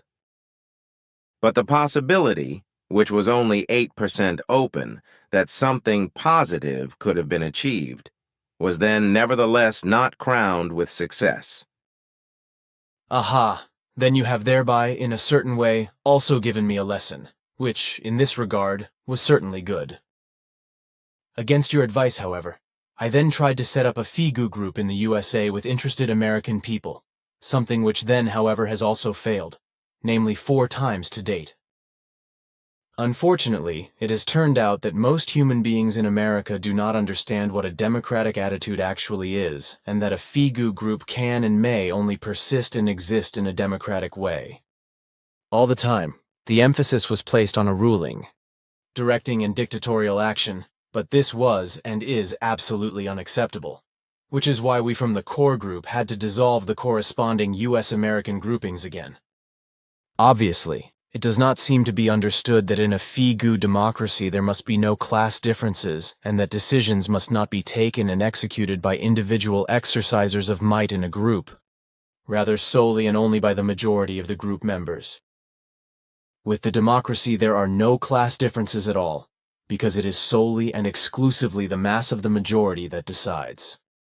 In the FIGU core group, However, we have advanced another very big step ahead, because in our case the level of democracy is so high that decisions are only valid if an absolute unanimity of all core group members is given. Apparently, however, in the USA, as sadly also in other states, it is not clear to the human beings what democracy actually means, and that only through it, a true community can really exist in peace, freedom, harmony, as well as in equality, equal rights, and equal value. Of course, there are many human beings in the USA, as well as in all other countries of Earth, who are interested in the teaching of the truth, teaching of the Spirit, teaching of the life, that is to say, the spiritual teaching, and who would like to have a Figu group in their own country. But this can effectively only be possible if such a group is handled and led in conformity with the Figu democracy. I would also wish the same for the United States. Even if you are not pleased with the ununderstanding on the part of the majority of the human beings of America with regard to their understanding of freedom, peace, harmony, and democracy. However, the human beings in the USA too are able to learn, and indeed it is a considerable number who are interested in the teaching, and who also strive to respect the mission and the teaching, to life-based behave in conformity with the Figu rules and the creational natural laws and recommendations, and to get an accordingly intended grouping on its feet.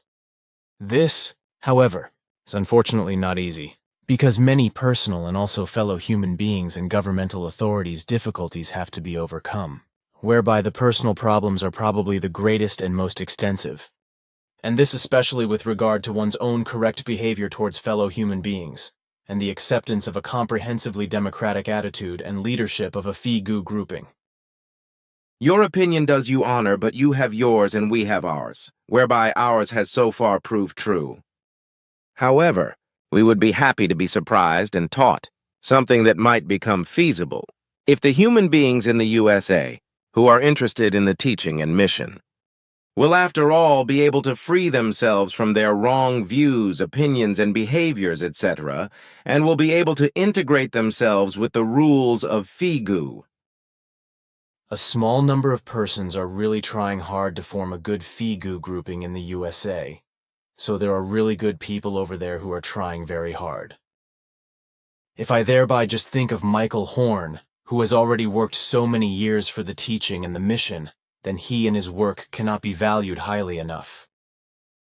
After all, not all human beings need to act to his indefatigable extent, because even a lesser effort is already very valuable, and such an effort can be accomplished by many in America.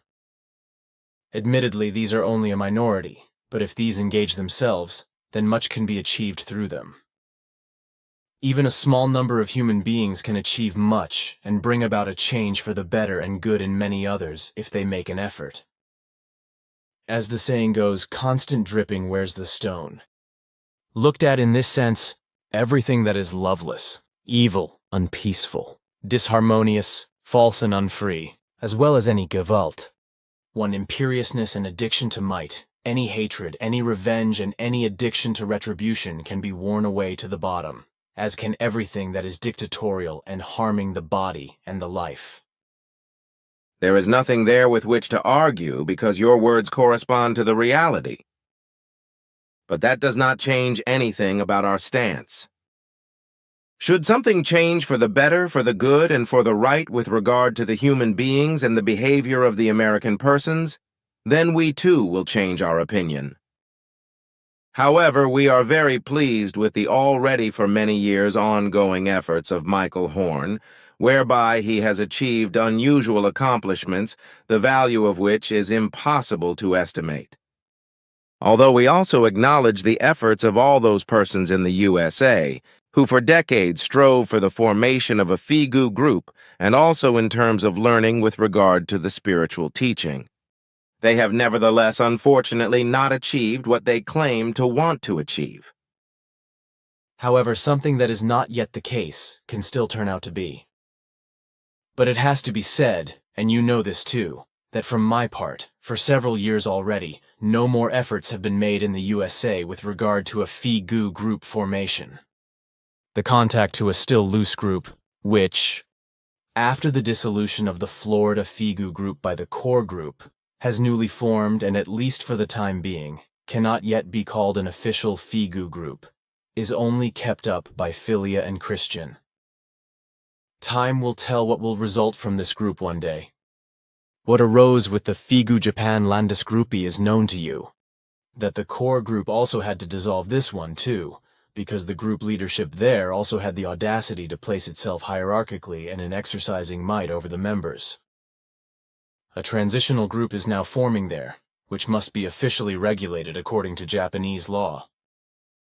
And in this respect, I think that now, for this new Figu group in Japan, persons have been elected who are of integrity and who get things right. That is to be hoped. Thereby it is also good that we have Kunio Uchida with us, who in certain matters and moments can make telephone contact in his mother tongue for our KG concerns regarding the new Japan group. Mrs. Strasser Kono is still responsible for the written matters concerning translations in Japanese, whereby Simone and Stefan conduct the correspondence with the people in Japan through her in accordance with the KG decisions.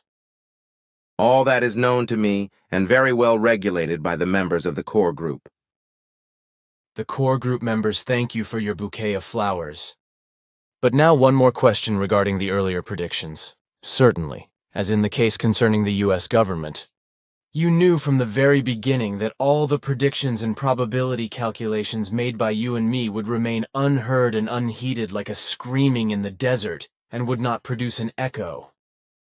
We knew that is right. But due to your constant insistence, we agreed and made it our duty for decades to carry out fathoming for predictions. We furthermore thought that we might be mistaken in our calculations of probability and that we could nevertheless have some effect on the human beings of Earth with the predictions and calculations. Namely, that they would prick up their ears and at least change or even prevent certain serious things. However, all of our hopes were a grave wrong assumption, to which we had fallen prey, because the majority of the human beings of Earth are so narrow-minded and imperious that they only rely on their own unintellect, on their own irrationality and illogicality, and therefore disregard all warnings and good advice. In truth, there are only minorities in all countries of the Earth who know how to make profound use of their intellect, their rationality and their logic, and who are willing to turn themselves to the reality and its truth, and also to learn, to understand, and to implement the creational natural laws and recommendations.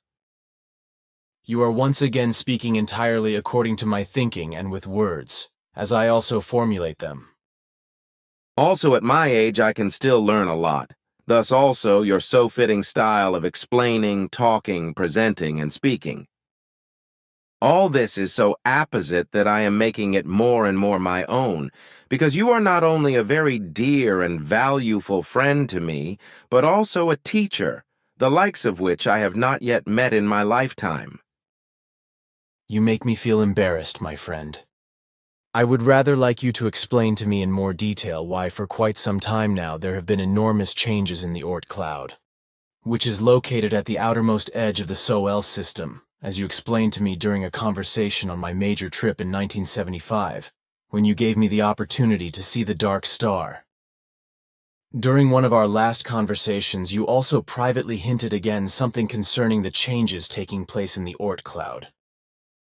You said that due to the dark planet that is spooking around out there, changes are taking place that will affect the whole Sol system. To my knowledge, the earthly scientists suspect something along these lines. That the dark star exists out there, but for them, everything is still based on pure assumption. To my knowledge, they use the name Nemesis for the dark star they suspect. However, the whole matter has nothing to do with the dark planet, which moves its course on the other side of the sun, and which cannot be noticed from the Earth and wanders like a ghost through the system. Because I think that this one has nothing to do with the dark star Nemesis, does it? That is right. The Sol system is a binary star system whereby the Sol twin is a so-called dark star, as you say. Its size is about 10 times smaller than the Sol itself, whereby this twin also has an own planet orbiting around it, as you have known since 1975. The radius of the dark star to the Sol comprises more than 1 light year, That is to say more than 9.5 million kilometers, and the orbiting of the SOL mass center, that is to say the SOL's very own orbit, amounts to about 26 million years. Sol's own orbit, what does that mean? I don't understand this. The sun, that is to say, Sol, does not stand still in the outer space, but rather it rotates, namely also in its own far-reaching circle around an imaginary midpoint. Aha, I did not know that. And why haven't the earthly astronomers discovered the dark star yet? For this purpose, the technical astronomical apparatus and devices that have existed until now are not yet suitable. But it is only a matter of time until a corresponding discovery is made.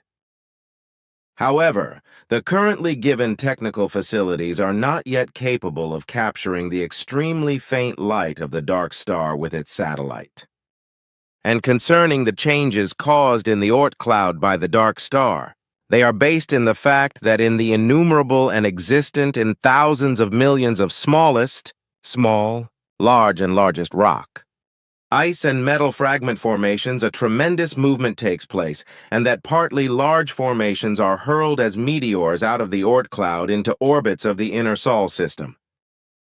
A major chain of such meteors has already been on its way to the inner Sol system for many decades, and has partly also already passed the Earth or exploded high in the Earth's atmosphere. This happens because the dark star penetrated directly into the sphere of action of the Oort cloud a long time ago and has been causing severe disturbances ever since.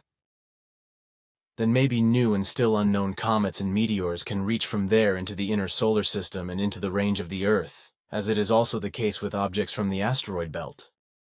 And while I am already on this subject, then I ask myself whether it is also the case with these projectiles from the Oort cloud that some circle around each other in 2s and 3s, or that some are circled around by small satellites like moons, as is the case with larger asteroids, as I was allowed to observe it in 1975 on my great trip out of your large spaceship. But what happened to that very long chain of dark meteorites that was on course to Earth from the Oort cloud, about which you reported to me privately at the beginning of 2001? Are these meteors still on their way to the inner Sol system and to the Earth? It really was and is a really very long chain of meteors which was catapulted out of the Oort cloud and which found its way into the inner solar system and thus also to the Earth. Some of the larger meteors of this very long chain, as I have just explained, have already passed the Earth at close or further distance.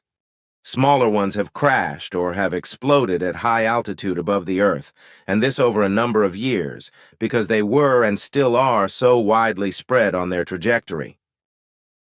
The first meteor exploded towards the end of July in 2001 high above India over the Kerala area, a region you well know. Another meteor from the same chain exploded again at high altitude over India, namely in the year 2007, while the next two meteors from the respective chain penetrated the Earth's atmosphere high above Colombia and New Mexico in the year 2008 and exploded. And from this very elongated chain of meteors, there are still further ones on their way and on course to Sol and Earth, which, like the already mentioned meteors, were catapulted out of the Oort cloud by the dark star, that is to say, the dark twin of Sol.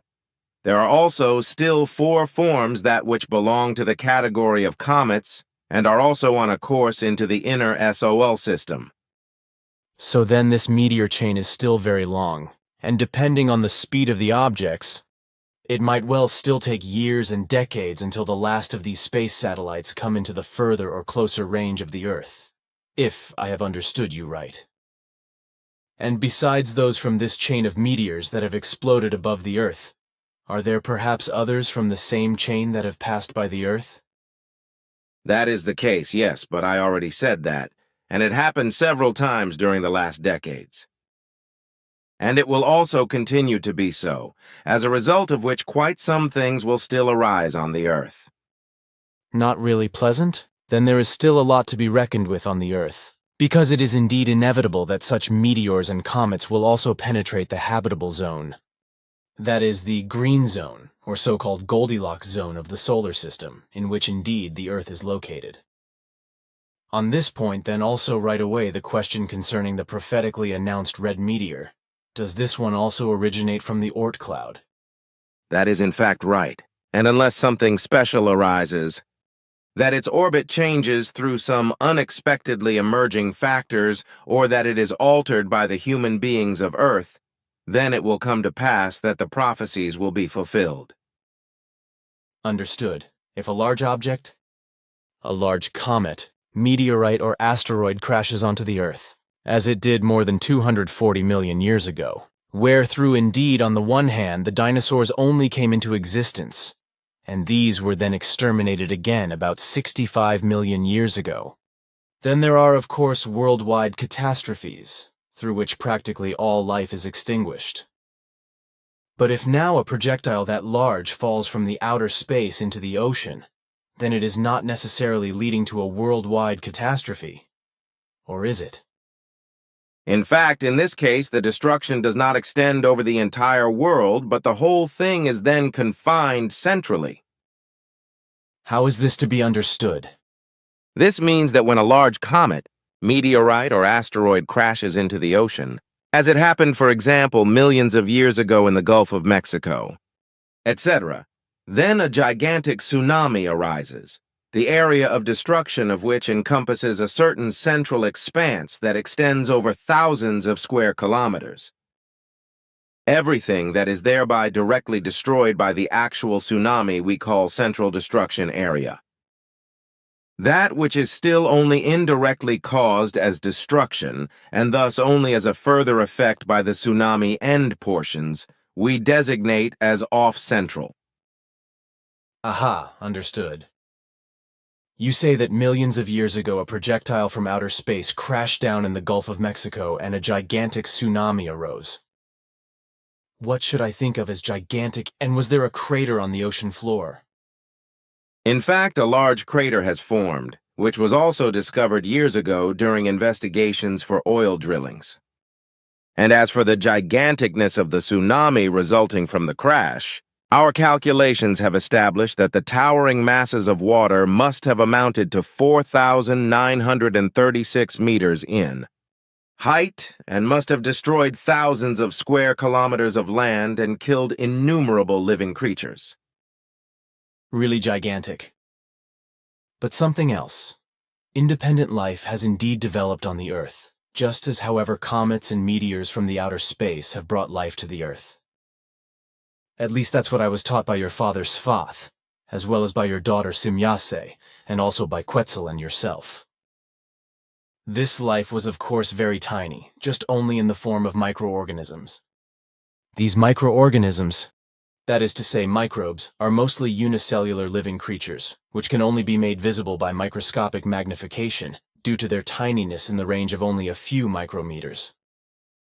To this now the question, whether such microorganisms are still being brought to the Earth from the outer space and indeed by comets and meteors, perhaps also by asteroids.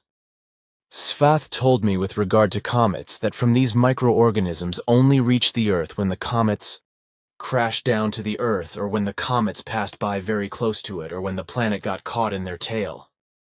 Only thereby the microbes could then enter the atmosphere and the geosphere. And if I remember correctly, the earthly scientists call such microorganisms from the outer space panspermia. At least that is what I once read somewhere. But there are actually different microbes. It interests me. Are you able to say something about them? There are, if I want to use the terrestrial scientific terms, eukaryotic microorganisms which have a genuine cell nucleus and also DNA, microalgae, microscopically small fungi, protozoa. In addition, there are the prokaryotic microorganisms that have no genuine cell nucleus, archaebacteria, cyanobacteria, and eubacteria. Then there is, however, still a third form which may well have cells, but for which a DNA is not characteristic, and which nevertheless can replicate at several hundred degrees heat. But I should not say any more about it, because these things are still unknown to the terrestrial scientists. Moreover, they are not endemic to the Earth, but rather only enter the Earth's atmosphere and geosphere temporarily via comets and meteors, that is to say, through their disintegration. Disintegration. What do I need to understand by this? Perhaps a dissolution or some such, as for example with a comet's tail, or by way of an explosion of a comet or meteorite in or above the terrestrial atmosphere. Disintegration indeed actually means as much as splitting or exactly dissolving. What you say is right, of course. So I was dead lucky and did not disgrace myself. I would have been really embarrassed if I had gotten off track with my interpretation. Then again, a question, namely concerning trans fats. Svat, your father, already taught me at a young age that I should always nourish myself in the right way, and should thereby take care to avoid so-called trans fats. The avoidance of such fats would be important in relation to the general health, but also in terms of a balanced behavior. Because trans fats, he explained, would cause aggressive forms of behavior and constantly increase them, namely to a degree that would be stronger than alcohol. Furthermore, trans fats, that is to say, trans fatty acids, would cause pathological changes in the arteries and arteriosclerosis as well as allergies, Alzheimer's, diabetes, and cancer, but also pathological inflammations, etc., and would further advance everything if such things were already present.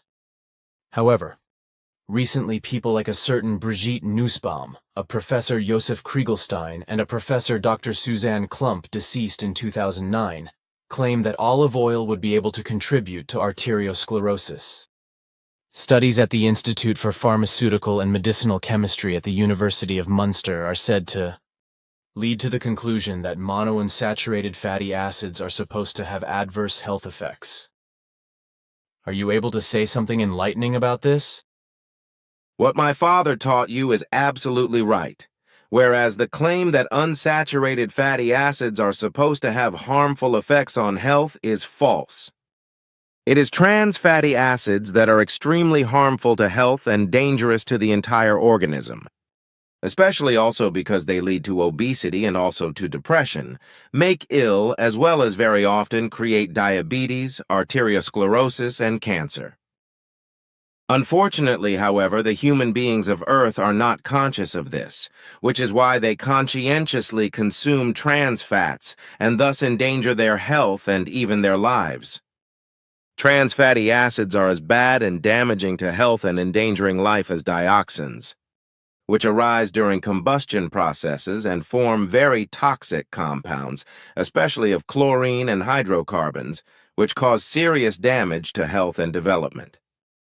The trans fatty acids are vernacularly simply called trans fats, whereby, however, the fewest human beings of Earth in the general population are aware that these are extremely damaging to health forms of fat.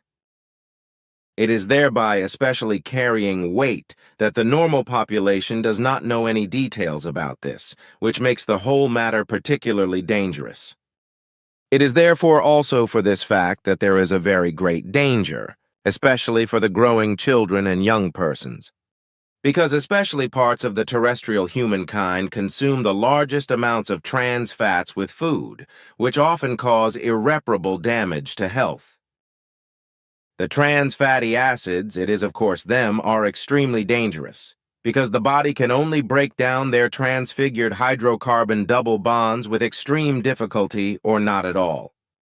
For this reason, the physical organic health is put under extraordinary strain, whereby also obesity develops and the harmful LDL cholesterol levels rise high and cause arteriosclerosis, that is to say, arterial plaque. This, however, means that thereby the risk of myocardial infarction and stroke increases sharply. Like no other fat, already small amounts of trans fats are very dangerous, whereby as little as 2.5 grams per day increase the risk of the aforementioned ailments, health defects, and affective illnesses by more than 30% if they are regularly consumed in the mentioned quantities over a period of 4 to 8 years. Therefore, if trans fats are consumed daily, this will over time inevitably lead to grave health problems, and this especially if the human being is genetically predisposed to early arteriosclerosis. Already for decades, the human beings of Earth have been consuming excessive amounts of trans fats, in particular through fast food products. Through many ready-made products, biscuits, bakery products, croissants, chicken nuggets, cakes, French fries, croquettes, various chips and burgers, popcorn, various curd products, as well as through other fat-containing products, that is to say, fatty foods. Hydrogenated or partially hydrogenated vegetable fat contains trans fats. What fats and oils are available on the earth that should be used specifically? Fundamentally and primarily, only high-quality vegetable oils that are rich in mono- and polyunsaturated fatty acids should be used. Very good among these are olive oil, rapeseed oil, safflower oil, sunflower oil, corn germ oil, almond oil, sesame oil, walnut oil, hazelnut oil, evening primrose oil, borage oil, wheat germ oil, and peanut oil, because these oils reduce to a large extent the negative influence of trans fatty acids in many prepared foods, that is to say, meals. When preparing foods and meals, very strict attention should be paid to ensuring that they contain as much as possible only healthy fats and oils with mono- and polyunsaturated fatty acids. Particularly important in this respect are, for example, omega-3 fatty acids, which can especially be found in fish oils from salmon, trout, herring, tuna, and mackerel, although they can also be found in krill oil as well as in the oils of various olives, in rapeseed, in nuts, in the hemp and in linseed, etc. But it is in that regard important that all these oils be cold-pressed. Otherwise, they will become as good as worthless in terms of the mono- or polyunsaturatedness of the fatty acids. As regards the omega-3 fatty acids, the factors EPA and DHA are also of major importance because, in the context of a balanced diet, they make a significant contribution in relation to a good health, whereby these substances also exert a valuable influence on the blood regulation. In addition, DHA is a very important component for the function of the photoreceptor cells, as well as for the impulse-conducting membranes of the brain. For the concentration, the memory, the ability to learn, and the support of mental performance.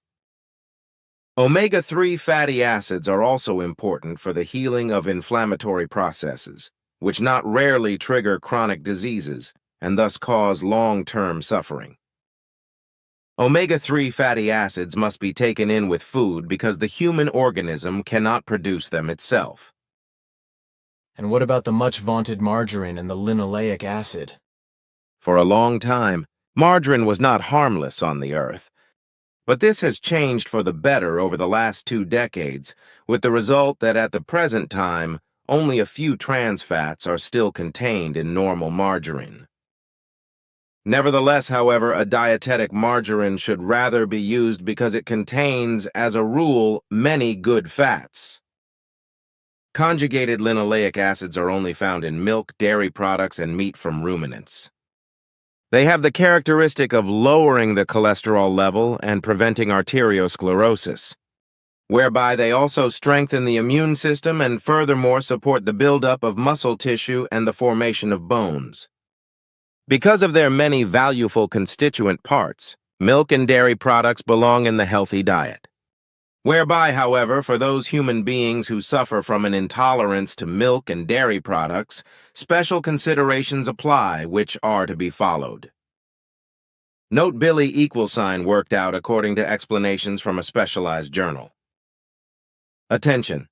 Ta's explanation only applies to human beings who are not suffering from a lactose intolerance or an allergy to milk, that is to say, an allergy to cow's milk proteins. Lactose intolerance is not harmless and must be taken seriously. The lactose intolerance is an adverse reaction to lactose, whereby this reaction occurs if the small intestine produces too little of the digestive enzyme lactase.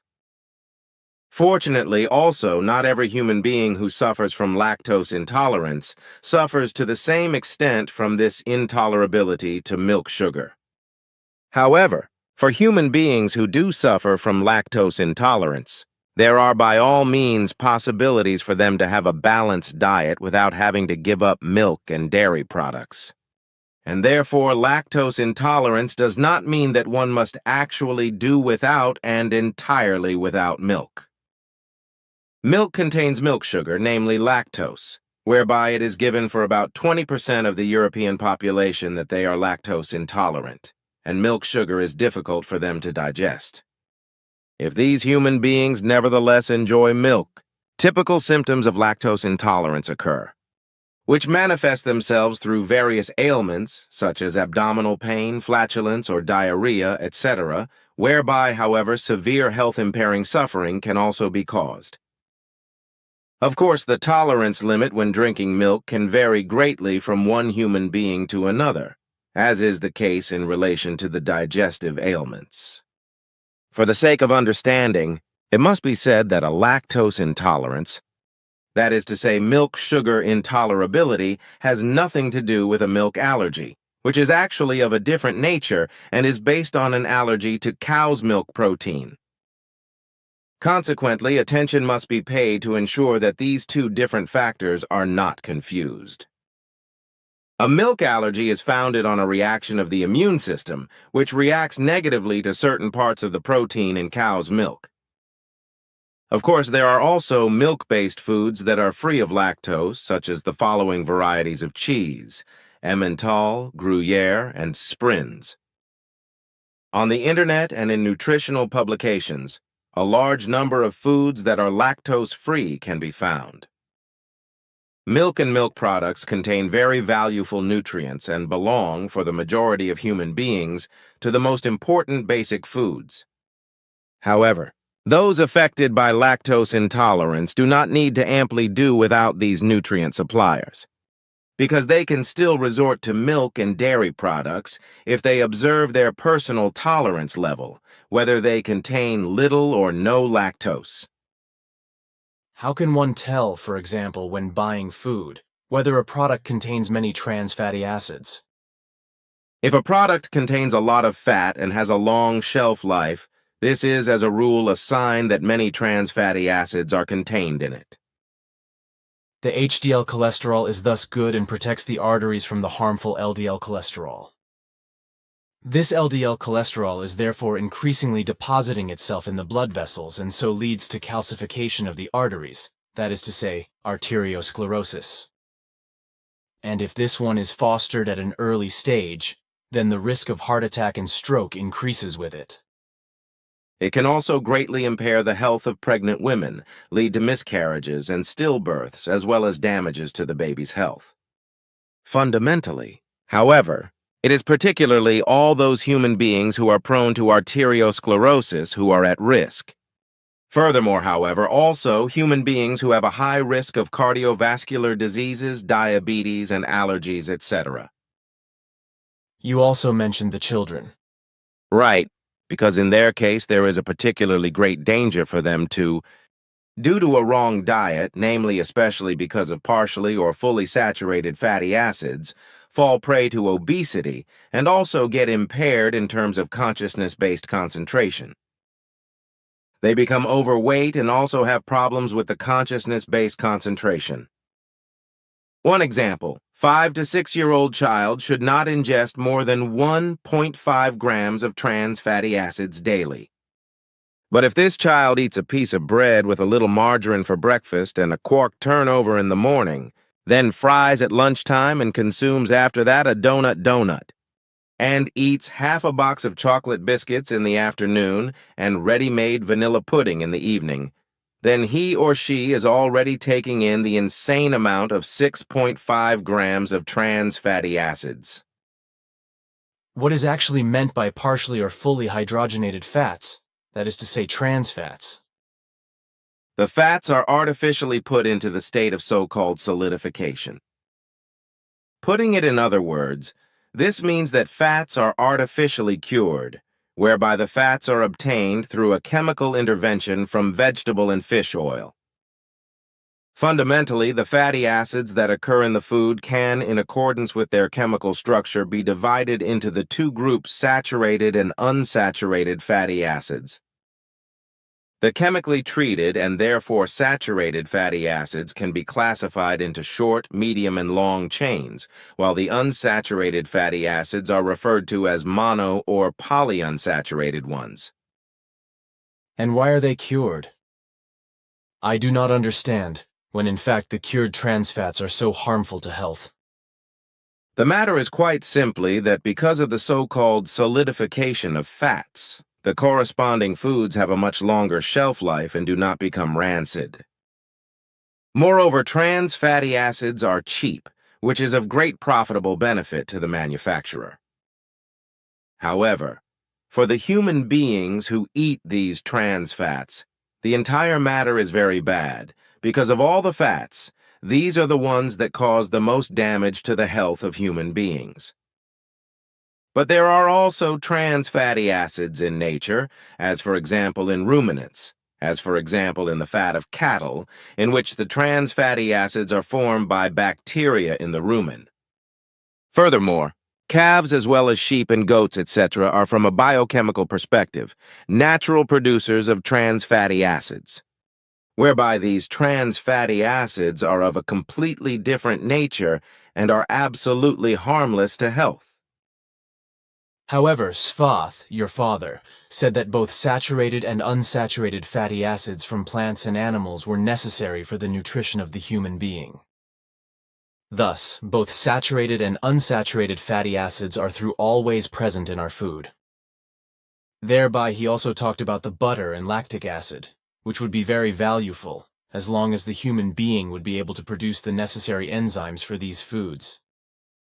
That is correct. But with high-fat foods and their consumption, a healthy amount is always a prerequisite. Admittedly, both saturated and unsaturated vegetable and animal fatty acids have their justification in a healthy diet. In animal products, the milk fat is unique, because it features an unusually rich spectrum of very valuable fatty acids, which is why its composition is ideal for the human being, whereby however, the tolerability must be taken into account because with certain human beings, the necessary corresponding enzyme production is missing, which makes milk and milk products digestible for them. If this enzyme production is deficient, then milk and dairy products are not recommendable and, under certain circumstances, very harmful to health. And which fats can actually be labeled as healthier? Are they vegetable or animal ones? Vegetable fats are the most valuable because they contain more unsaturated fatty acids, while animal fats show more saturated ones. The origin of the fats is therefore the decisive factor, whereby, however, all dietary fats contain saturated and unsaturated fatty acids. The most valuable fats are the natural ones contained in butter and in cold-pressed vegetable oils such as in rapeseed and nuts. It is often claimed that milk and dairy products in general would be harmful, therefore also the lactic acids. For many human beings, children and adults, milk and dairy products are more or less harmful to health, but this cannot be generalized. The harmfulness only applies to human beings whose enzyme production is more or less deficient or even completely absent with regard to the digestibility of milk and dairy products. We have already been talking about the fact that milk and dairy products, especially from cows, are harmful, but you have not provided any further explanation about this. There was also a conversation with Quetzal about this once. So things look a bit different if the enzyme production that is necessary for the digestion is missing or lacking. Yes, we have talked about that, but it was already quite some time ago. In fact, however, the production of enzymes in relation to the tolerability of milk and dairy products was at that occasion not addressed. See 216th Contact Conversation of the 16th of March, 1987, Sentence 127, 217th Contact Conversation of the 8th of May, 1987, from Sentence 30. 301st Contact Conversation of the 24th of April 2001 from Sentence 60. 326th Contact Conversation of the 15th of April 2002 from Sentence 56. 447th Contact Conversation of the 20th of April 2007 from Sentence 38. That only vegetable fats would be healthy, as these in particular contain many unsaturated fatty acids, is therefore not entirely true. That is really not true. So, for example, coconut and palm fats, despite being of vegetable origin, contain the most saturated fatty acids of all dietary fats. Vegetable fats can therefore not simply be considered healthy because among them there are also various saturated fats. But the milk fat contains many healthy fatty acids, hence it is healthy. What are all the places where it is present? Especially the milk fat that is found in milk and butter, as well as in cheese and other dairy products, is a very special fat, because in its composition it neither resembles vegetable oils nor animal fats. Altogether, milk fat contains practically all saturated, unsaturated, short, medium, and long-chain fatty acids. In total, they are more than 400 different types of fatty acids, something that no other food can show. With this rich variety of fatty acids, milk fat is ideally tailored to human needs. Some fatty acids show particularly positive effects with regard to the health. Thus, for example, the short-chain butyric acid, which occurs almost exclusively in milk fat, has a major cancer-inhibiting effect, whereby particularly the risk of colon and breast cancer is reduced. Milk fat also presents no risk of cholesterol. On the contrary, it lowers the risk of heart attacks. The effects of saturated fatty acids from milk fat on cholesterol levels vary greatly, whereby, however, viewed as a whole, they do not cause an increase in cholesterol levels. Thank you for your important explanations. That should actually be enough and clarify everything. But what I am now really interested in, with your help, I was indeed able to twice see a Yeti in the Himalayan region, which were around 3 meters tall and were most distant descendants of tall great apes, whose most distant ancestors largely died out 60 to 75 million years ago as a result of the effects of the Tobo supervolcano eruption in Sumatra, I was told. I do no longer know the designation for these giant apes, which you, however, can certainly tell me again. But what interests me is whether the legendary Bigfoot in America, the Sasquatch in Canada, and the similar creatures spotted in the south of the USA are also most distant descendants of the giant great apes? This is indeed the case, because both in northern India, Pakistan, Tibet, and in the north and south of the USA, small populations of the hominid Gigantopithecus giganteus, as they are called in earthly paleontology, survived. During the time between 7 and 9 million years ago, natural disasters occurred through which once again a decimation of these human-like ape creatures took place, just as it, however, also did about 100,000 years ago. Then, a mere 75,000 years ago, the supervolcano Tobo erupted in Sumatra and created a worldwide climate catastrophe and radical climate change, through which over the course of more than 10 years many species of life forms died out. The genus Gigantopithecus giganteus was decimated too, yet smaller populations of the actual giant apes survived in various places, as did, however, also some few subspecies. And from these few populations, some extremely small and very isolated groups have persisted to the present day, which live in the areas you mentioned. To these human-like and upright ape creatures which still exist today in really only the very smallest isolated groups belong the so-called Yeti, Bigfoot, and Sasquatch. Thank you. Then this is also for once clearly told. And as I have been able to see such creatures twice with your help, I can also say that these extraordinarily hairy creatures look really human being and ape-like and have nothing to do with big bears, as the Austrian mountaineer Reinhold Messner claims loudmouthedly to the contrary. That man is very full of himself, gives himself airs, and believes himself to be bigger and more important than he really is. Boom. But look here. I have copied this from the 543rd contact conversation on the 4th of August 2012. But what can actually be said about the fructose, which is so much praised in terms of being so good for losing body weight? Regarding my body weight, it is as you have predicted that it does indeed not continue to decrease, but always hovers around 80 kilograms, even though I consume food on a back burner. Should I perhaps pay attention that when I eat sweet dishes, I only take those that contain fructose instead of white granulated sugar? Would that eventually reduce my weight somewhat further? You are misinformed. Fructose is not suitable for losing body weight because it causes an even faster and more extensive weight gain than refined white sugar. The claim that fructose would have less influence on an increase in relation to body weight corresponds to an irrationality. I see. That is unpleasant. Hence a lot of nonsense is being told in this context. Regarding that, I have still one question. Because you mentioned later after this conversation also that there would be still more to mention regarding the harmfulness of the fructose, as well as of the other forms of sugar. Can you please one more time tell something about this? Of course. Fructose not only promotes weight gain up to obesity, but also high blood pressure, heart disease, and even cancer, as well as diabetes. In this regard, it has to be said that the insulin is responsible for it, because it stimulates the cells to absorb a lot of sugar, wherethrough then various cancer sufferings are triggered.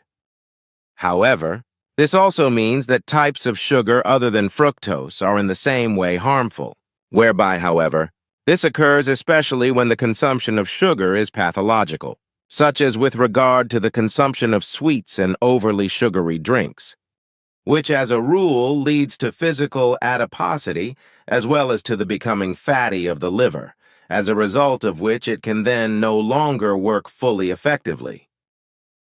Fundamentally, however, it is also the case that due to the fructose and all other types of sugar, when too much of it is consumed, molecular restructuring takes place in the brain. However, this is on the one hand dependent on the type and quantity of the sugar, but on the other hand also on the metabolism, etc. of the human being. I have understood that, but that thingy, the physical adiposity or whatever you said, that I do not understand, what is that?